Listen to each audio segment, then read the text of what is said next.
Stake holders کے ساتھ، اور جب انہوں نے مراسلہ بھی بھیجا الیکشن کمیشن کو تو اس میں بھی تاریخ نہیں دی انہوں نے مشاورت کی بات کی کہ اس صوبے کے حالات کو دیکھا جائے، اس کے بعد یہ فیصلہ کیا جائے۔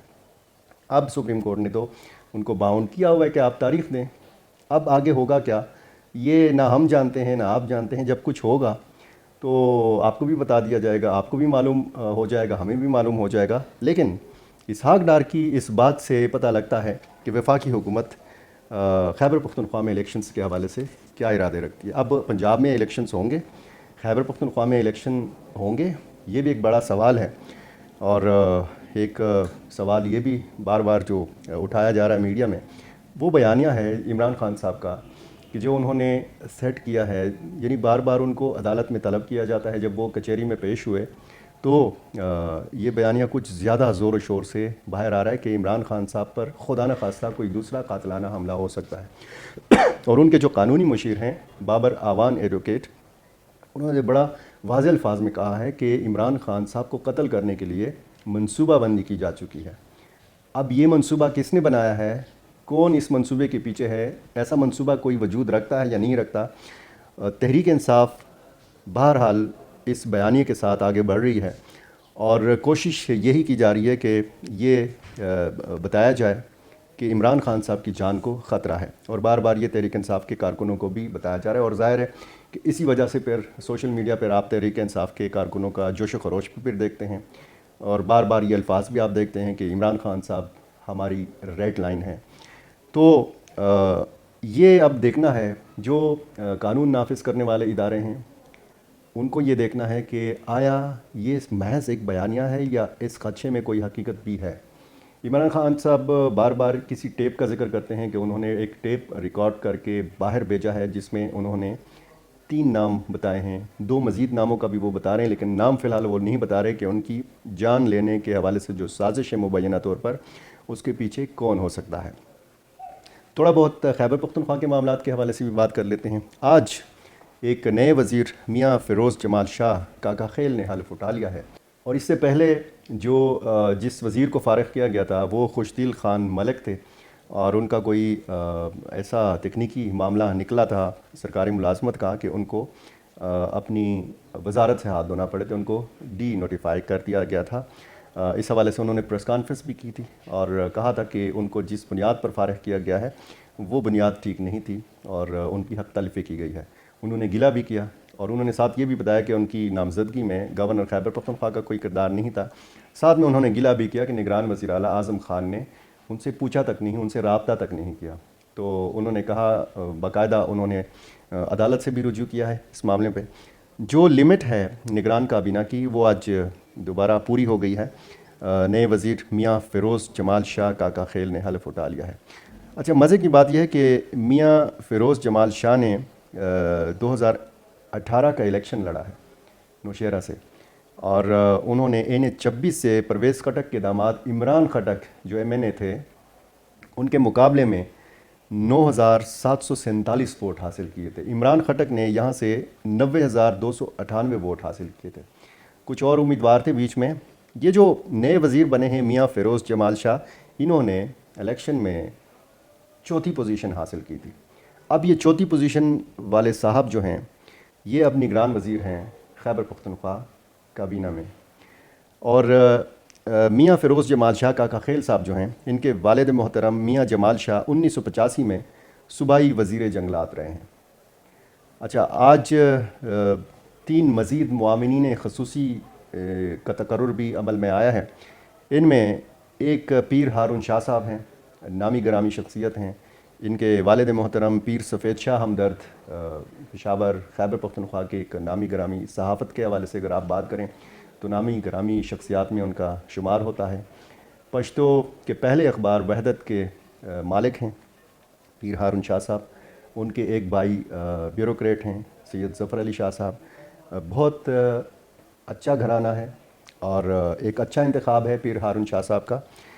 دیکھنا اب یہ ہوگا کہ ان کو قلم دان کس محکمے کا حوالے کیا جاتا ہے۔ کہا تو ان کو چاہتا ہے کہ جی صحافی ہیں، لیکن چونکہ ان کا اپنا اخبار بھی ہے، اب دیکھنا یہ ہے کہ کانفلکٹ آف انٹرسٹ جو ہے وہ اس میں آڑے آتا ہے یا نہیں آتا۔ بہرحال ان کو محکمہ نہیں دیا گیا، اور جو باقی دو ہیں ان میں مشہور پشاور کے جو ماہر امراض قلب ہیں ڈاکٹر ریاض انور، ان کو کھیل اور امور نوجوانان کا محکمہ دیا گیا ہے۔ ڈاکٹر ریاض انور جو ہیں وہ اعظم خان صاحب کے بعد یا شاید ان کے ہم عمر ہوں گے۔ اگر نگران کابینہ میں وزیروں کو اور معاونین خصوصی کو اور مشیروں کو دیکھا جائے تو سب سے زیادہ عمر کے جو بندے ہیں وہ ڈاکٹر ریاض انور صاحب ہیں، لیکن ان کو کھیل اور نوجوانوں کے امور کا جو محکمہ ہے وہ حوالے کیا گیا ہے۔ ایک خاتون کو مزید شامل کیا گیا ہے۔ اچھا، جب ہم یہ ویڈیو ریکارڈ کر رہے ہیں تو اسی دوران ایک نوٹیفیکیشن آیا ہے اور اس کے مطابق دو جو معاون خصوصی ہیں ان کا الگ سے نوٹیفیکیشن جاری کیا گیا ہے۔ شیراز اکرم باچا اور ملک مہر الہی کو بھی معاون خصوصی مقرر کیا گیا ہے نگران وزیر اعلیٰ خیبر پختونخوا کا۔ اسی طرح آج مجموعی طور پر 5 معاون خصوصی مقرر کیے گئے ہیں اور ایک وزیر جو ہے انہوں نے حلف اٹھایا ہے۔ ملک مہر الہی صاحب جو ہیں وہ تاجر رہنما ہیں، بڑی نامی گرامی شخصیت ہیں پشاور شہر کی، اور اب ان کی نامزدگی سے بھی آپ کو اندازہ ہو سکتا ہے کہ نگران وزیروں کے نام اصل میں کہاں سے آ رہے ہیں۔ سلمہ بیگم کو زکوٰۃ، عشر اور سماجی بہبود کے محکمے دیے گئے ہیں۔ تو یہ ہماری جو آج کی ویڈیو تھی اس میں آپ نے ملکی صورتحال کے حوالے سے بھی تھوڑا بہت جانا اور خیبر پختونخوا کے معاملات کے حوالے سے بھی۔ اب دیکھنا یہ ہے کہ یہاں پر پنجاب کی تو تاریخ مقرر ہو گئی ہے، یہ بھی سوال ہے جیسے میں نے پہلے بتایا کہ پنجاب میں الیکشن ہو سکیں گے نہیں ہو سکیں گے، اور اسی طرح یہاں سے تاریخ جاتی ہے نہیں جاتی۔ اب بال جو ہے وہ گورنر خیبر پختونخوا حاجی غلام علی کے کورٹ میں ہے۔ بہت شکریہ۔